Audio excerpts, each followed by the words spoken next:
Welcome to the Next Level Human podcast. As a human, you have a job to do.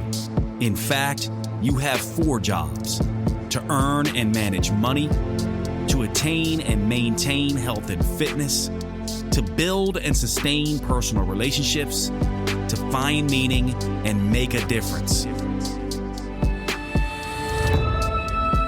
None of these jobs are taught in school, and that is what this podcast is designed to do: to educate us all on living our most fulfilled lives through the mastery of these 4 jobs. I'm your host, Dr. Jade Tita, and I believe we are here living this life for 3 reasons, and 3 reasons only: to learn, to teach, and to love. In this podcast, I will be learning, teaching, and loving right along with you. I'm grateful to have your company. Here's to our next level.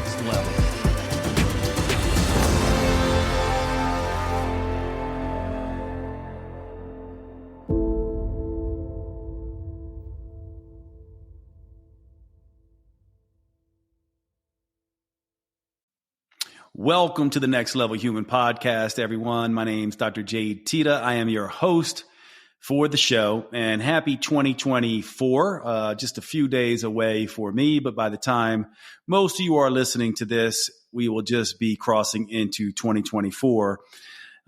It's December 28th as I record this podcast, and it really gives me and us an opportunity to have a discussion about resolutions and change.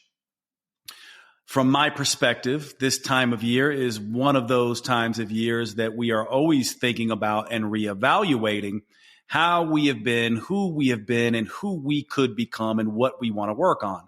Now, I don't know about you, but for me, my birthday really serves that sort of thing that New Year's Eve serves for most people. My birthday, which was back in November, is usually the time that I'm evaluating who I've been and what I'm wanting to change. But because it comes so close to New Year's, I oftentimes am still thinking of it around New Year's. But for most of you, New Year's remains a tradition where we really evaluate who we've been and who we could become. And so I want to talk a little bit about where we get this wrong and where I actually think the science is actually wrong on this. And let me be clear that much of what we're going to talk about in this episode is not established science.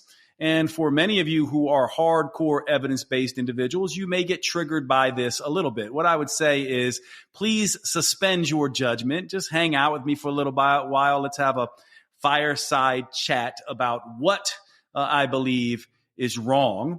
And hopefully out of this, even if you don't agree with me by the end of it, you will have some useful information that you can use and apply to your own change in health and fitness or finance or personal relationships or purpose and meaning.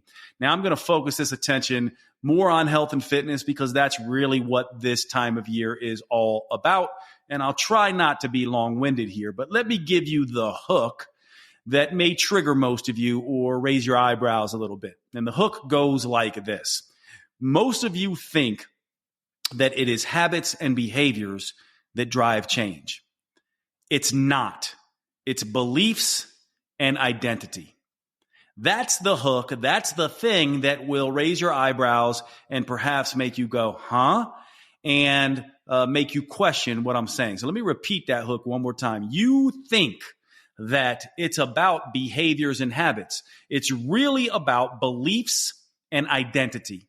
In other words, most of us think, hey, look, Jade, give me a diet, give me an exercise program to do, give me some coaching, and I will go and do those things. And after doing those things for a particular point in time, you know, the popular 3 weeks, 21 days, and it will be a habit. And if I do it, it sort of gets ingrained in my head, and then I'm off to the races and I've got a new habit and all my old problems are behind me. This does not work. I don't believe that it's actually true. And certainly we have the evidence to suggest that it isn't. Most people who try to attain weight loss and health and change their habits fail miserably. In fact, we have data on this that I've been saying for the past 10 years, and the data has not changed. 90+% of people who try to lose weight and keep it off fail to do that within the first year. That means 90% of people either don't lose the weight and or can't keep it off after a year. And in the research, this is defined as a loss of 10% of body weight sustained over a year. Now, at 2 years, that number becomes 95%. At 3 years, 99%. In other words, after 3 years, virtually everyone who tried either was not able to achieve the weight loss they wanted, that 10% reduction in body weight, and or wasn't able to maintain it. This shows you, tells us that there is something very wrong with the models that we are using.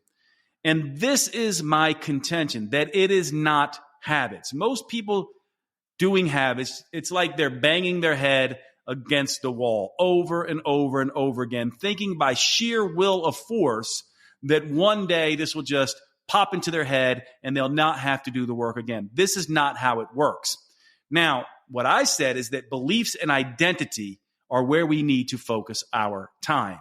And that's because beliefs and identity, the stories that we tell ourselves about the world, and more importantly, the stories we tell about who we are in the world, are the stories that determine who we think we are and what we believe we actually can achieve. In other words, habits and behaviors flow out of identity and beliefs, not the other way around. So very few people are going to be able to change their habits and behaviors and have it influence their identity and beliefs. However, if you change your identity and beliefs, your habits and behavior will automatically change. They will automatically change. Now, here's the part that we don't necessarily know about that I'll say is not established science. Now, certainly I have plenty of clinical experience, perhaps so do you, on being able to make change. And let me walk you through this a little bit. Most people who make profound changes in their lives suffer in some way. Now, I know I oftentimes get on this kick about trials and tribulations and trauma and suffering. And really that can shut a lot of people's minds off because they go, well, I haven't had trials and tribulations. I have a great life.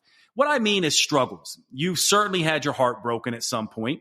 You probably had, if you're my age, 50, had someone pass away. You've gone through grief. Maybe you've lost your job. These are the things that make the biggest difference for people. Think about it. We oftentimes joke about it, right? The breakup diet. Someone breaks your heart, you go through a tough breakup, everything changes. And this is where people are oftentimes able to make profound changes that last. Why? Because their identity is completely upended and changed. When you're in a romantic relationship, that person becomes part of your identity. They then break up with you or you break up with them or it ends for some reason and you are struggling because your identity has been fractured.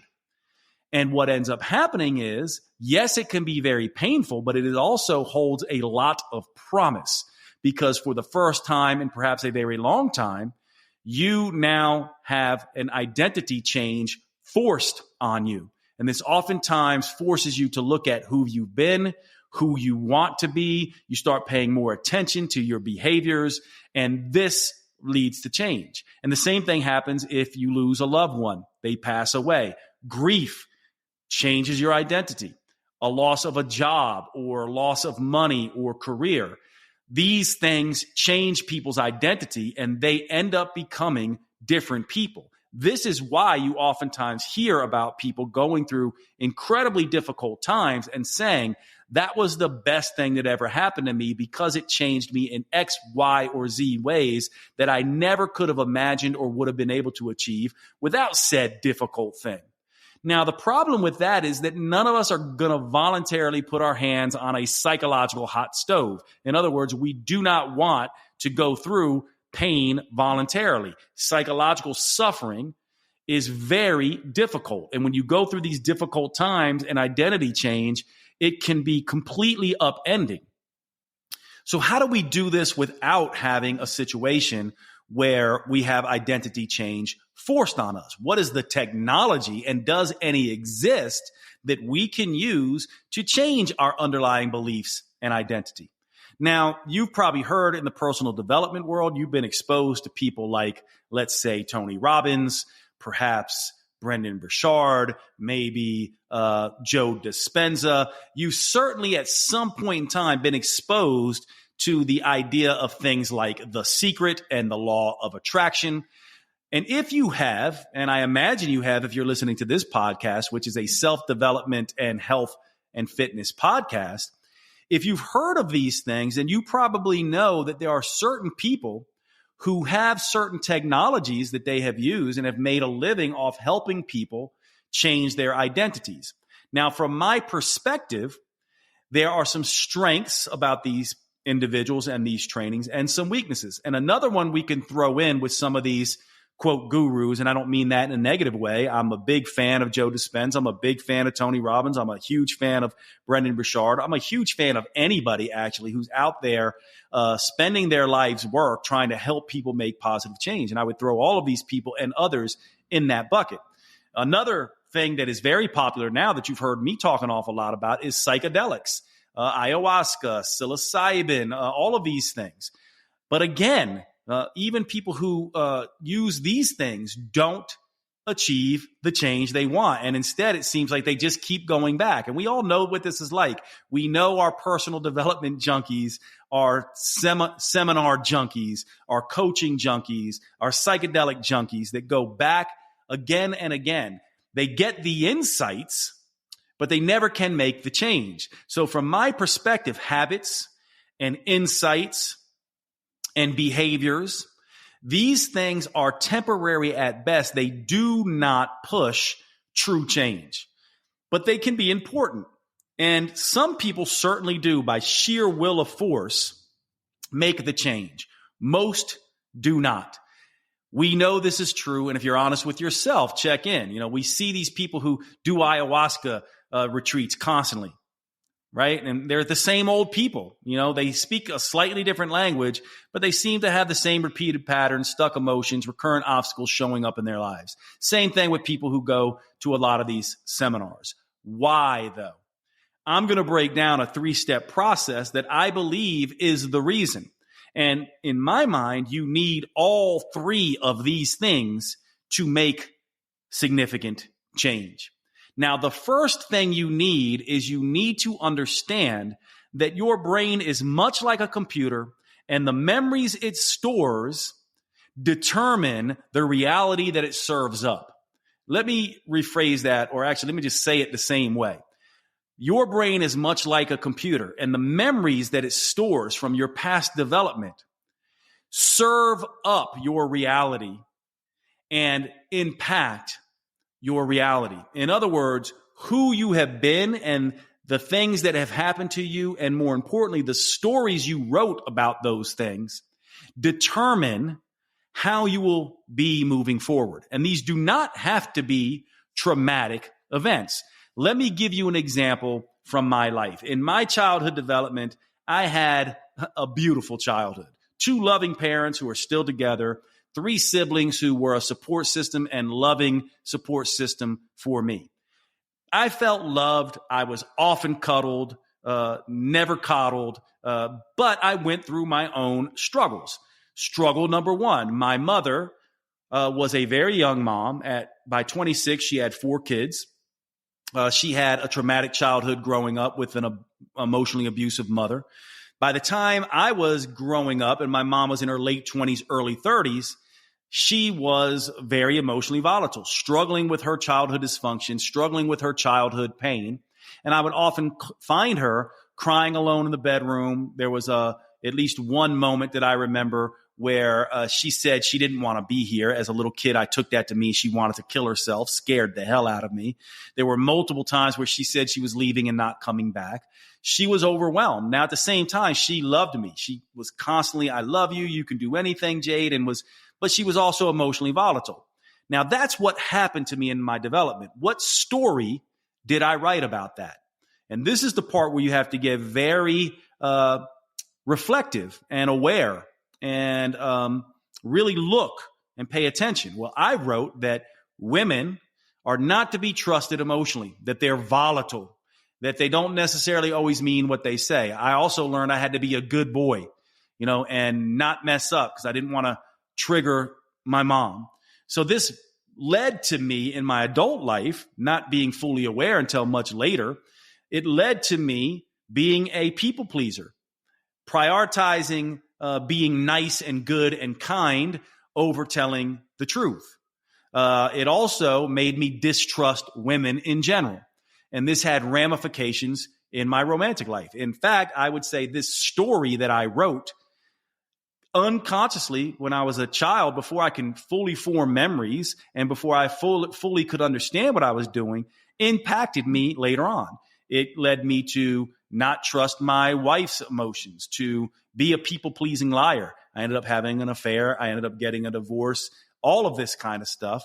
And that event, very difficult time in my life, forced me to look at the old stories. It was an identity change. And in order for me to completely change my identity, I had to go and rewrite the stories, find the stories, and rewrite the stories and analyze the stories of my youth.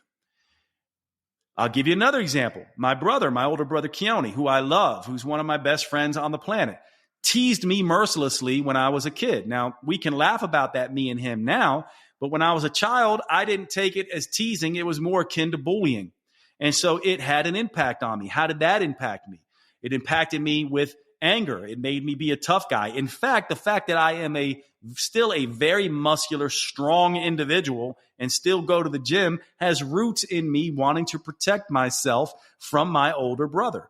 And I essentially was like, I need to be a tough guy. I need to defend myself. And even my physical appearance, even to this day, is related to that. Now, not all of these things are good and bad, but the point is, rest assured, if you are a human, you have gone through stuff when you were young. And whether you see it as trauma or a culture sees it as trauma, those struggles, those things that happened to you when you were young are stories that you wrote in your psyche. The best way to explain this that I like is that when I was a kid in elementary school, I would oftentimes find a string of yarn on the ground. And I was bored in class, so I picked that string up and what do? Tie a knot in it, right? Because I'm bored. And then I tied a knot on top of a knot and then another knot. And then I had this big knotted ball of yarn. Well, those stories that we write from our developmental conditions when we are young are kind of like that initial knot that we tie in that yarn. And then it becomes a pattern. It's basically a story that we wrote that the world is like this. And then we tie another knot and another knot and another knot. Before we know it, our behaviors have been influenced by that initial unconscious view of what the world is like and who we are and who we have to be. And then it has ramifications for us in our adult life. It follows us around. In fact, Carl Jung has an amazing saying that speaks to this directly. It says, if you do not make the unconscious conscious, it will follow you around and you will call it faith. And this is why I oftentimes talk about the idea that our repeated patterns, our recurrent struggles, our stuck emotions, obstacles that recur again and again, all of these point to those initial knots that we wrote in our psyche. So step one of change is not habits and behaviors. It's not habit change. In fact, that's just keeping you from the thing that's got you stuck, which is that initial story. So step one is going back and spotting these stories, unwinding that knotted ball of yarn. That is step one. Now, we have technologies that allow us to do this. Written exposure therapy, journaling techniques, self-authoring journaling, meditative techniques. These things actually help us spot much of these dysfunctional stories. And we spot them by looking at the recurrent patterns, repeated struggles, obstacles that recur again and again, stuck emotions. These things point us to the old stories that are keeping us stuck. We can't do manifestation work and we can't do behavior change without getting down to the beliefs and the identity that were created in our developmental years, when we were kids, when we were teens, when we were in our early adulthoods. Any of these wounds, difficulties, struggles that we wrote stories about come back to haunt us in our current reality and make it incredibly difficult for us to change. So imagine, we just got through with Christmas, the story of Scrooge. I remember growing up watching, A Christmas Carol, and the character Scrooge gets haunted by his old buddy, who was his old business partner. And this ghost is carrying all these heavy links of chain that are weighing him down. These old stories that we wrote when we were kids in our development, these are these chains. They are weighing us down and pulling us backwards. Now, the sad thing about this is that most people defend their identities. They defend their beliefs. They will not give these things up, and then they wonder why they're not able to make change in other areas, because your inability to change your beliefs about certain things in life. We'll be back after a quick break. I want to talk to you about the coaching profession. Now, I know many of you listening are in the coaching profession or are healthcare providers, people like functional medicine docs, nutritionists, nurse practitioners, and others. And if you are, you probably have some of the frustrations that come along with doing that work. For example, how do we as coaches make true change for our clients? We know that information is not transformation, and we know that the models that we use are inadequate in many ways. If we just look at health and fitness, for example, 90+% of individuals trying to get healthy or lose weight, we know they fail, or they end up worse in the long run. And oftentimes this is the case even for people who are doing financial coaching or relationship coaching as well. Why though? Why is this the case? It happens to be that way because we are operating in a very old model when it comes to coaching. Currently, the coaching world is dominated by habit science and willpower strategies. But habits simply can't make the change we want them to because they are a consequence of our identity. In other words, habits flow out of identity. They don't create our identity. And there is a brand new science that explains exactly what the element and elements are that are going to create massive change through this identity restructuring. Quantum metabolism is the beginning of this new science. And no, this is not quantum mysticism. This is quantum metabolism. And this is the way that our biochemistry, our physiology sits on top of an energetic body. We now know that the biofield is real. Science has discovered and measured the old chakra systems. In other words, science is telling us that we can impact our physical body and our brain through the mental, emotional space of this biofield. Most of us think that habits drive change, but there's something below habitual actions, and that is our identity. And so in addition to this quantum metabolism and this identity restructuring technique, we can now begin to make drastic changes in behavior as a result of impacting this field. Now, I'm going to be training coaches in this new science of quantum metabolism and the techniques of identity restructuring so that we can finally have a model that is going to work for coaches and their clients and patients. And I would like to invite you to get involved. I am now taking individuals on the wait list for the Next Level Human coaching certification. If you'd like to get involved, all you have to do is go to www.nextlevelhuman.com/human-coach. That's www.nextlevelhuman.com/human-coach. Once you get there, I'm going to give you a free training to get you started and give you a taste of what this certification is going to be like. I hope I will see you there. Directly are related to the identity that also is struggling to make change in other areas of their life. For example, if you're one of these people, let's talk politics for a minute, who is extreme in your political views and has not changed those political views and are constantly, on the left or on the right and constantly defending your political view, and you have not ever changed that view, and you only read books that correspond with that view, and you only watch media and news that reinforce that view, this is analogous to you defending an identity. You're not open to change. And then that identity also will struggle when it tries to change its eating behavior, or it tries to change its behaviors around diet and exercise, etc., because those two identities are linked together. The idea is to begin to become flexible in your identity and begin to restructure your identity. And Bruce Lee, the philosopher, martial artist, and actor, has a great saying here that I oftentimes quote. It goes, absorb what is useful, discard what is not, and add what is uniquely your own. This is what we need to do when we're restructuring our identity. We need to take the things that are our values, our core value hierarchies, and we need to hold on to those, especially if they're working for us.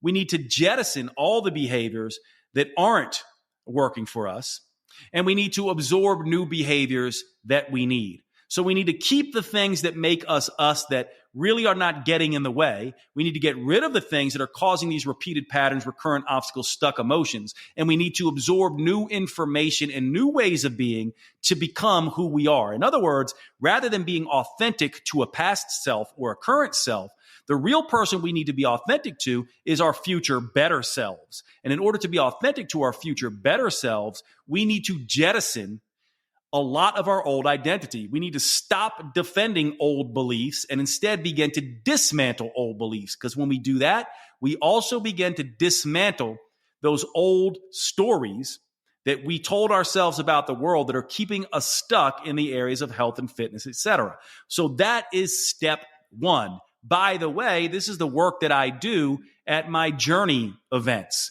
We literally get into looking deeply into the old stories you have written and begin to reprogram in something I call identity restructuring through writing exercises and through meditation exercises and through task-based cognitive behavioral therapy exercises. That's step one. Now, step two is the fact that we need to begin to teach our physiology what it feels like to have the thing.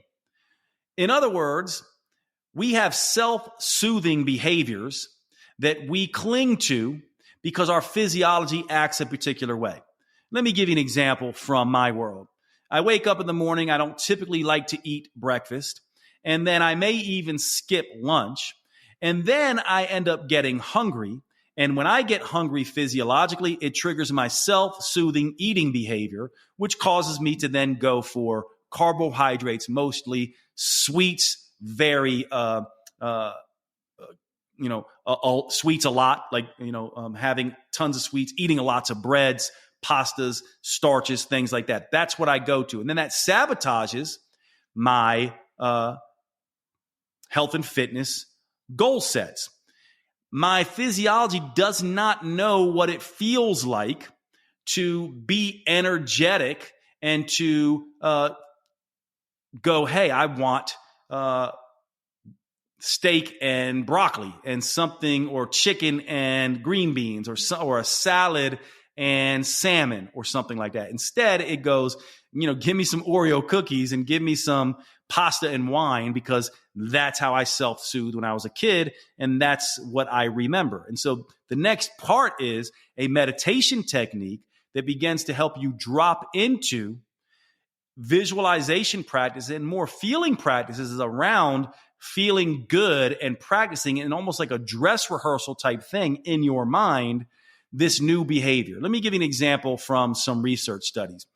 Back in the 70s, I believe, this study was done where they essentially took individuals and they took them into an auditorium, to a basketball stadium, and had them shoot free throws to test their initial free throw percentages. Then they split the groups up and had one group come in every week and practice actually shooting basketball free throws. The other group sat in the stands of the basketball stadium and imagined meditating on shooting basketballs and making them. Then they retested the free throw percentages after a couple weeks. Now, the people who were actually shooting the free throws scored better, but surprisingly, perhaps for many, the people imagining shooting free throws and making the baskets also improved. This study was repeated with 3 groups, where one group did the actual shooting of the basketball, the second group did the imagining shooting of the basketball, and then a third group that did both the visualization and the shooting. And the group that did the visualization and the shooting scored better.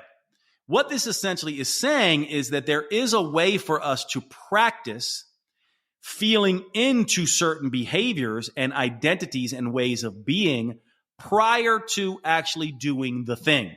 And this is step 2 through meditative practices. Now, if you go to nextlevelhuman.com and scroll down to the bottom of that page, you'll find free meditations, 2 of them that begin to teach you a little bit about how to do this style of meditation. So that's step 2. Step 1 happens to do with rewriting and restructuring the identity that is attached to old stories.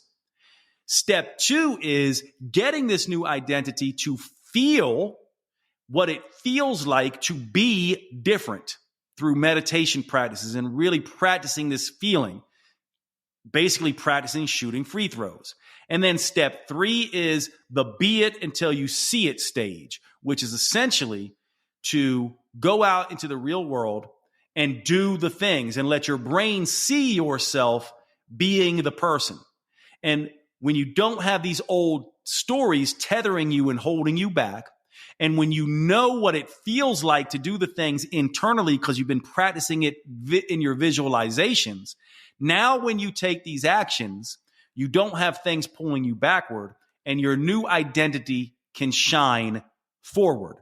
This is the 3-step process that is about belief and identity change.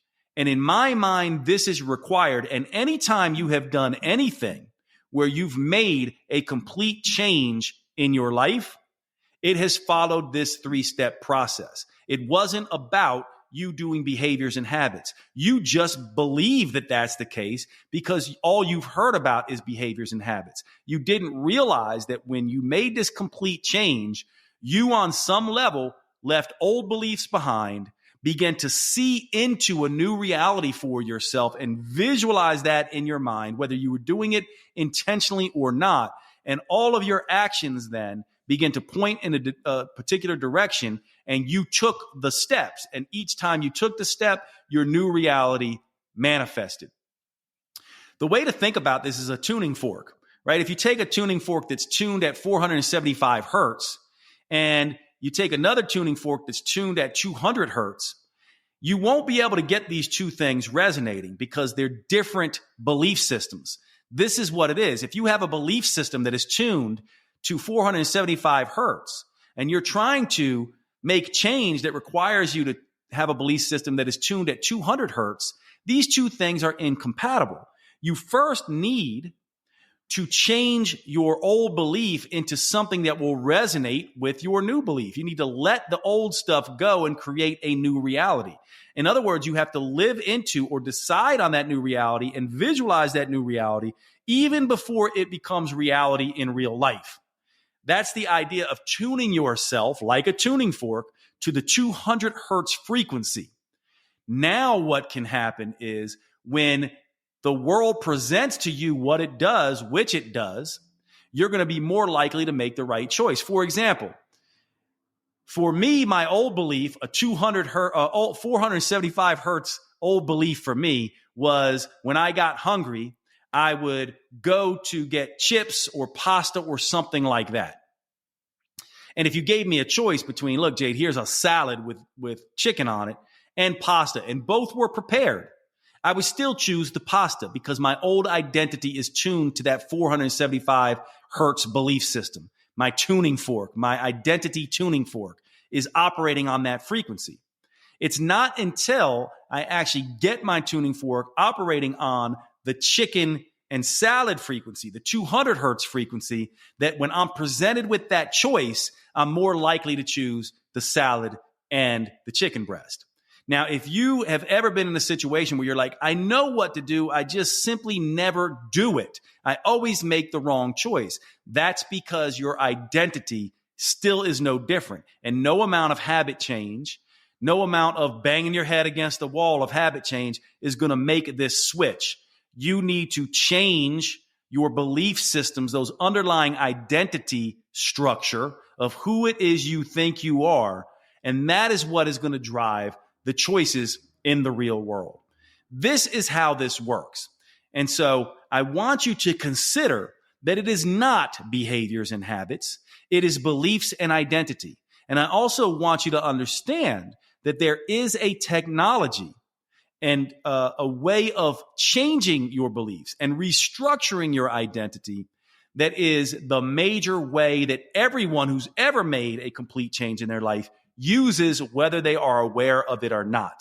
And now we have the ability to begin to use this technology to our advantage. And this is much of what I will be teaching in 2024. And if you're interested in any of this and you're just like, oh my gosh, yes, Jade, this is what I need, then you're probably going to be interested in getting involved with some of my events that I'm doing this year. The Journey event, which really deals with step 1, the Awakening event, which really deals with step 2, and the coming events after that that deal with step 3. But this is always the process. Now, some of you can listen to this podcast and go, oh my gosh, thank you so much. I get it. Now I know what I need to do. And you're off and running. That's the whole point of discussions like this. Good. Do it. And if you need help, I've got resources for you. All right, everyone. Thank you so much for hanging out on the podcast today. Happy 2024. I'm excited about 2024. I don't know about you, but 2023 was a rough year for me. But again, lots of identity change because it was rough and because I understand a lot of what we just discussed. I hope this will be a very helpful insight for you and begin the process of real change for you in 2024. All right, take care, everybody, and I will see you on the next show.